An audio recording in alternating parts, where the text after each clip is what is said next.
Hello friends, welcome to the beginning of Algebra 2 Honors. Welcome. We start with something that's called Chapter P. And they call it Chapter P because it stands for Prerequisites. And prerequisites are sort of the skills you need to know before we actually start the class. And for a lot of the things you're going to learn here in Chapter P, you know them already. So yay for us.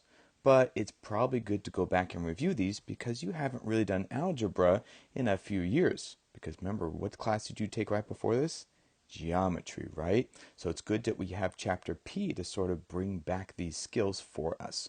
So on the good news, yay, Chapter P is here to sort of refresh our skills. On sort of the not so yay, Chapter P is kind of long. So just bear through it. If you have any questions or any problems, always stop, review, and ask Mr. Brown in class. But it is a bit of a long chapter. Well, then we jump into it. Here comes P1. And here we're going to talk all about the real numbers that we get to play with in Algebra 2 and all about their properties. So again, good news, a lot of these things you know. And so if you want to sort of skip through the video here and there, that's fine. But just follow along. And as we mentioned before, if you want to print out these notes that are on ReaderNet, and then you can just fill them in as we go along. Okay, we can take all real numbers in the world, guys, and we can divide them into what we call subsets, smaller groups of numbers. And we have them special names for them. We have what's called the natural numbers. The natural numbers are sort of the numbers that you can sort of count on your hand. Here comes a very terrible hand, my apologies. But when you count on your hand, you count 1, 2, 3, 4, 5, and more and more. So the natural numbers start with 1 and 2 and 3 and 4, and they go higher and higher and higher. Okay? Notice what they don't have. They don't have 0. They don't have negatives.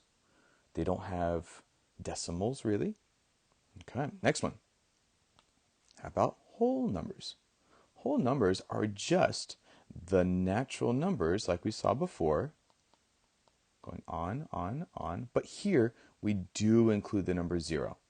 That's kind of unusual. Why is 0 a whole number?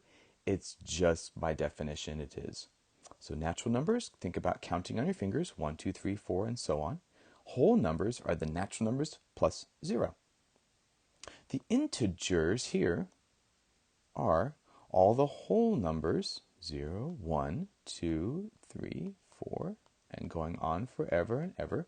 But we also have the negatives. So -1, -2, ... the other direction. So it can go very far negative and can go very far positive and 0. Again, see what we're missing? We still don't have sort of the fractions or decimals inside in between the numbers, but those are called integers. Basically all the whole numbers plus the negatives.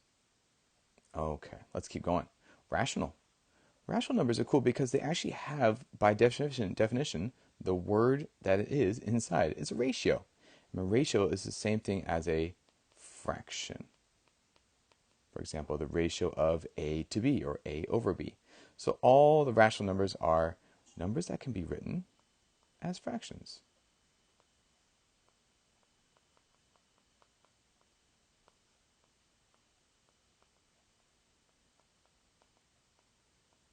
For example, even the number 2 works because I can write 2 as 2 over 1, but then include something like 1 over 2.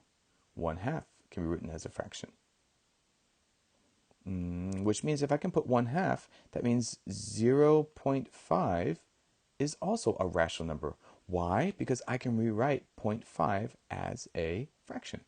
So 0.5 is, and even, how about 0.3333 repeating is also a rational number, right? Because how can you rewrite 0.333 as a fraction? It is 1/3. You're right. Good job. So these are all rational numbers. So the natural numbers, are they rational numbers? You betcha. Are whole numbers rational numbers? Yep. We can write all these as fractions, which makes the irrational numbers the ones you just can't write as fractions. They can't be.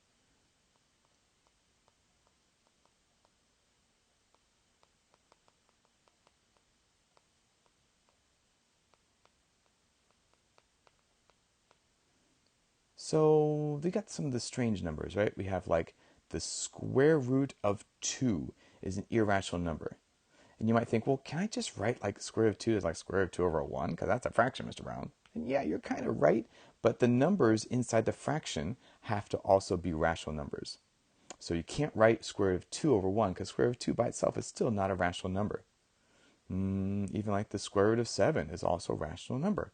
Irrational number, apologies. But then you get some of the weird numbers like pi. Remember, pi is 3.14 so on and so on. We can't write that as a fraction, but you know what? You can write that as a decimal, right? That'd be 3, we said 3.14159 dot, dot, dot, dot. So it is a decimal, and so my eyes kind of go back over here. That was a decimal, and I could write that as a fraction. So what makes these two guys different? Maybe there's something we have to add here to our definition. So maybe we can't be written as a fraction if you're rational, and if you're a decimal, let's see, we need to have some special rules here. If you're a decimal, you have to be either non-repeating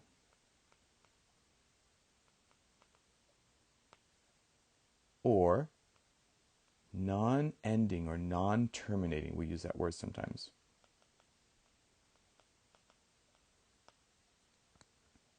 So for example, you can see why 0.333333, it doesn't terminate, but it repeats. And so because it repeats, it is a rational number.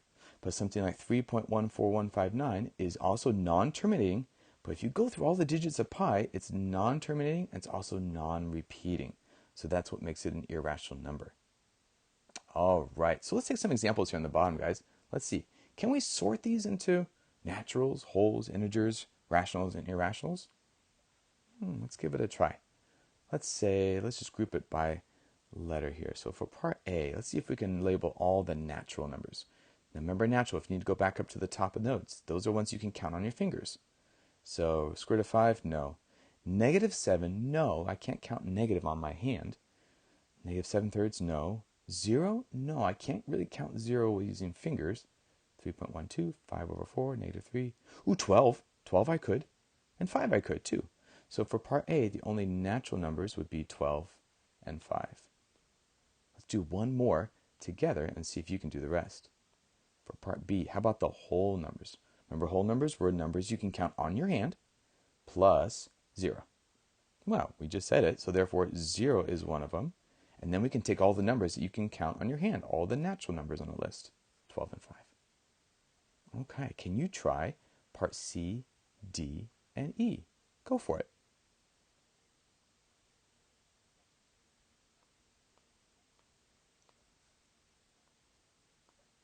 All right, part C, we need all the integers. Those are all the whole numbers plus all the negatives. So we have negative 7 works, we have 0, and then we have all the other numbers that we included before. So it's basically the answers for part B plus the negatives. How about part D, rational numbers? Rationals we can write as a fraction. So negative 7 over 1 is a fraction. Negative 7 over 3 is literally a fraction. 0 is good. 3.12 is actually good because it is ending. It ends. And because it is ending, we can call that a rational number. 5 over 4, negative 3, 12, and 5. Lots of rational numbers here, which means the only real irrational numbers here would be, well, just the square root of 5. And again, just to help review, why is this guy not irrational? Go back up here with decimals. It has to be non-repeating and non-terminating.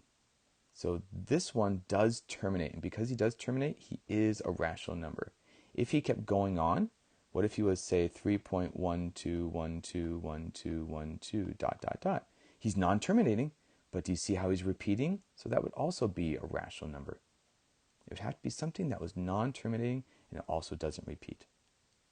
All right, good job on the first part. That brings us to how can we actually visualize these? And what we use is called a real number line. And this is your real number line. If you recognize this, you just got the little tick marks on there for all the integers. We have 0, positive numbers, and negatives. And so we can graph numbers on there like before.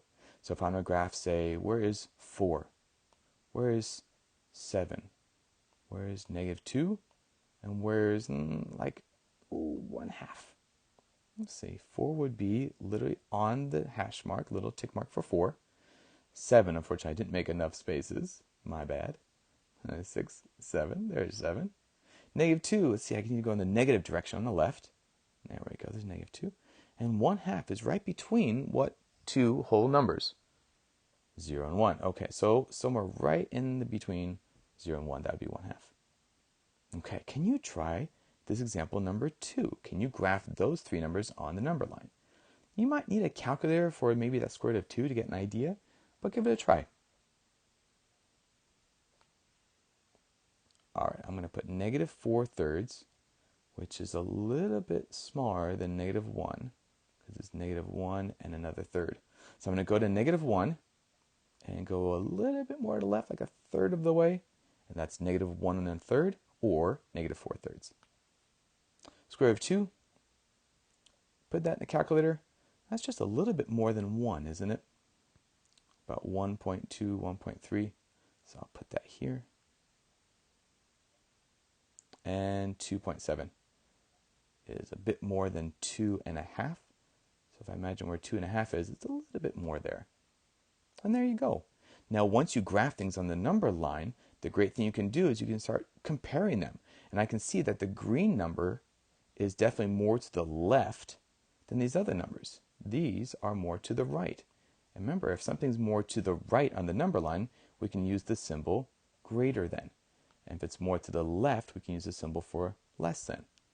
And that brings us to how we order things. If you have two numbers, guys, A's and B's, and they are real numbers, then when you have A and this symbol B, that means literally A less than B. A is less than B.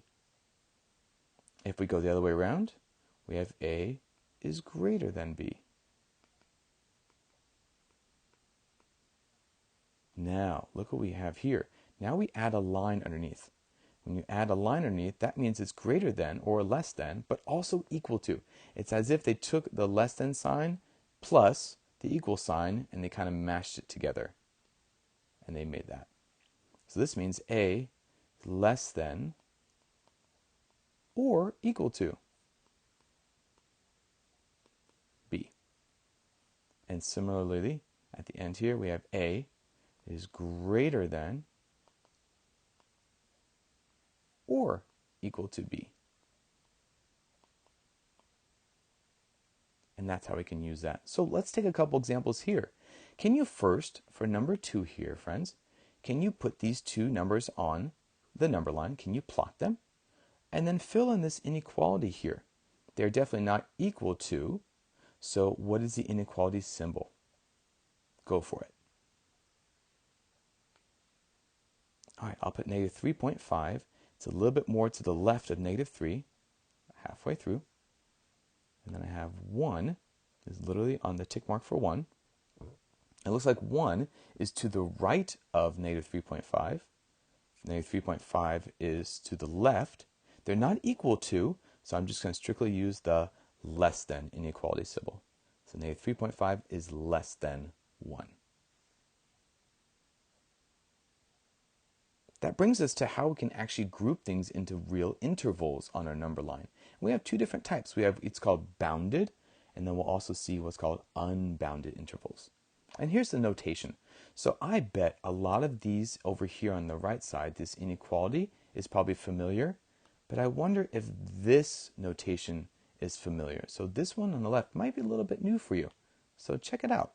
We actually use the left notation over here a little bit more than the right notation now that we're into Algebra 2. So kind of get used to it. Here's what we got. Let's take one at a time. Notice I've got A to B. My interval is from A to B. And I've got the hard square brackets on them. When you've got hard square brackets on both sides, it means it's closed. That's a closed interval because I'm not going to include anything to the outside of it, and I am actually including the endpoints. So notice what this equivalent inequality means. It means all numbers x that are greater than or equal to a and less than or equal to b.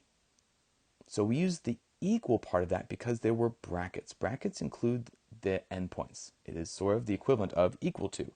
So x is less than or equal to b, and x is greater than or equal to a. So since we include a and b in this interval, we are closed. It ends right there on a and b.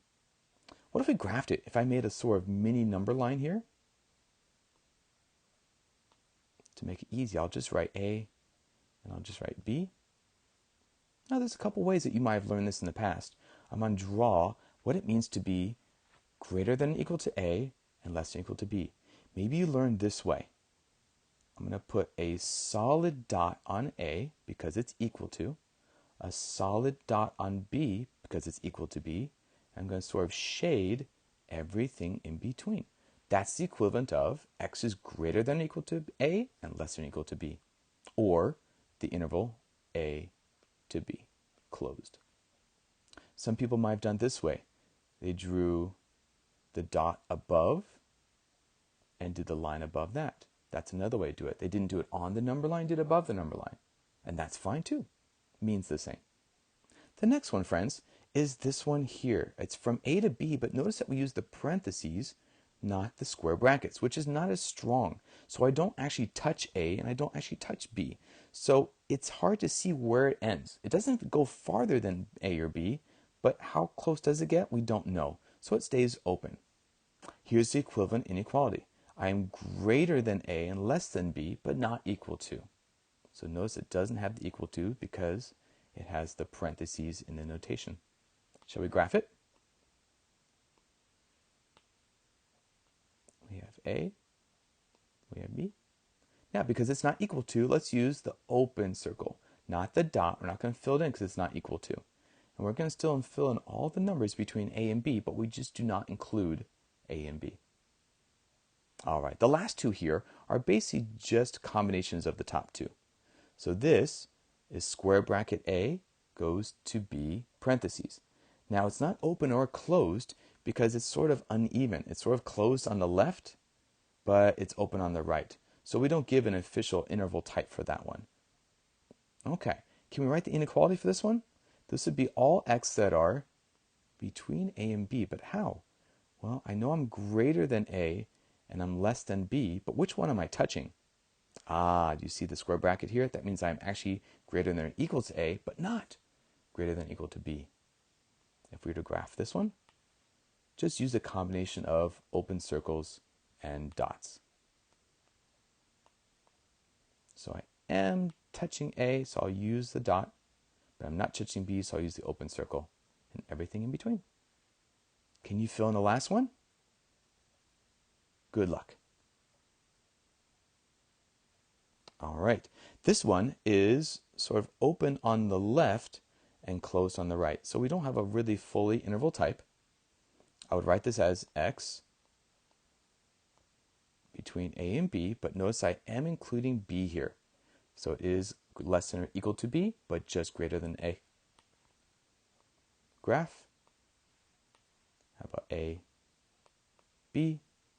Open circle on a because it's not including it because parentheses is open circle, but I am including b, so dot on b, and everything in between. And there you go. Those are what the bounded intervals look like. We're probably used again to seeing the inequality symbols here, but the notation on the left might be new. But get used to those because those are very, very handy. And you can see just visually, they look a little bit easier to write than inequality types. All right, your job now, friends. Can you try for me? Number 3. Your job is take these two subsets and can you first describe them? Can you write it in words? What does that mean? Step 2. Can you draw it on the real number line using open circles, closed dots, shading?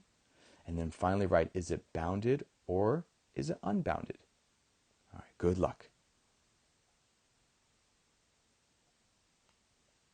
All right, for part A, this means all x's that are less than or equal to 2. And we use the equal to because it does have the equal symbol on there. Let's graph that. All right, I'm going to go over to where 2 is. And it is equal to, so I'll use a closed dot. And it's everything less than. Less than just means to the left. Now notice it doesn't stop anywhere, so I'm going to keep going. But how do I draw the keep going? Well, I can make my own little arrow here. That shows that it just goes on forever. Ooh, it goes on forever. So if it doesn't stop, then this must be unbounded. The ones up above were definitely between two numbers somehow, but this one goes on forever, so that's unbounded. There's part A. For part B, how would we write this? This looks like this is all x's that are, let's take the left part. I am greater than, or it is equal symbol, so or equal to -2. But it's also got something else, right? And less than 3, but not less than or equal to because it doesn't have the line underneath. Let's graph it. All right, I've got -2, but it's equal to, so dot. I've got 3, but it's not equal to, so open symbol. And it's everything in between them. So here's everything shaded in between the two. Notice that I stop at -2 and I stop around 3, so this is definitely bounded. Now, if we were going to write it, we could write it using the new notation. It would look just like this. It'd be -2, comma, to 3. Notice I'm touching the -2 with a dot, so it'd be a hard bracket. And I'm not touching the 3. I'm using open circle, so parentheses. Good job. So those are what the bounded look like. So why don't we finish off here with what the unbounded. And unbounded, you just think about we're going off to infinity like we saw in part A example last time. All right, here's how the unbounded look like, friends. Again, look at the notation on the left. This is including A, because you see the square bracket. That's going A, and it's going all the way to infinity. And notice as you go down the line here, all the infinities never have a square bracket, because we can never really include infinity because that just represents bigness. Infinity is not really a real actual number. It just means huge. So every infinity always has parentheses. Always, always in math, infinities always have parentheses. All right, well, because of that, it's a square bracket on the left, parenthesis on the right. This one doesn't have interval type. But basically just means all numbers are just greater than A. Let's see if we graphed it first. So here's A, and I am on a square bracket there, hard bracket, so I am going to include it. And I'm going to infinity, which is positive, which is to the right. So here we go. And to show that it keeps going, we can just put a big arrow there at the end. Now, if we read it, that means all x's to the right of A and including A, or all x's greater than or equal to A. Okay, let's just keep going down this list because I think this is a little familiar for you. The next one we have between A and infinity, which notice both are parentheses, so it's an open interval. It does mean all x's that are just greater than A, but not including because we didn't have the square bracket. The graph. We have A. We have an open circle because it doesn't touch, and it goes to the right. Everything greater than. Next one. Now I'm using negative infinity, which means really far to the left. And I am touching B here, but because I am touching B, but I'm not touching negative infinity to the left, doesn't have an interval type. That's just basically everything to the left of B and including it. So we can write it like this. All x's less than or equal to B. Shall we try it? All right, here's B. So now I am going to use a closed dot here because I am including B. And now I'm going to the left because it's negative infinity. Negative infinity are all the big numbers to the left. Very good. Let's try the last two. How about negative infinity up to B, but not touching B? It's open on both sides. It just means everything to the left of B, but not touching B. So it would look like this. All right, open circle now, not touching B. And to infinity, or to the left, negative infinity, would be that. The final one's kind of funny. This is from negative infinity up to infinity, which if you think about it, it's just the entire line. Let's show that. Ready? Let's see that first. Okay, there's no numbers A or B to put on there. So it's just from A to, well, there's no A or B, Mr. Brown. my gosh, okay, I'm going all the way to infinity. And I'm going all the way to negative infinity. Well, look what I just drew, friends. It's the entire real number line. So that's from negative infinity to infinity, or all real numbers. Sometimes you hear that. In terms of an actual inequality notation, that's what we say. X is greater than negative infinity, that way, and it's less than positive infinity, that way. So it includes everything. All right, here's your last example. Can we try inequality notation to describe each of these? And we can graph them too if we like. So inequality notation, C for part A. C is at most 2. C is at most 2, which means it sounds like C can't be any bigger than 2, but it can be equal to 2. So that means it can be less than or equal to 2. That will look something like this. We have 2, we have a closed dot, and we are unbounded because we're going forever to the left. I can also write that as from negative infinity all the way up to 2 square bracket. You want to try part B and C on your own? Good luck. Part B, M is at least negative 3. So that means it can be equal to negative 3 and also greater than, because it is at least. So M is greater than or equal to negative 3. It didn't ask, but if you want to practice using your new interval notation, this would be from negative 3 and greater than. So how far does it go? Infinity, parentheses. Look like this in a number line. How about dot and then to the right? And the last one.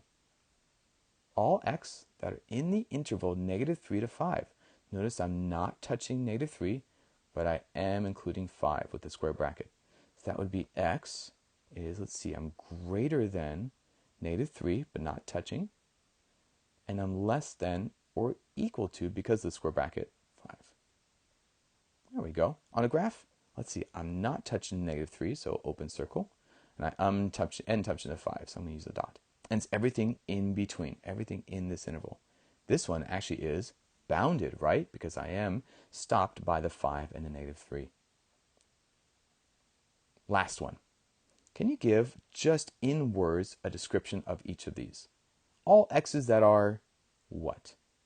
All right, here we go. For part A. All right, it looks like I'm between negative 1 and 0, but I'm not including them.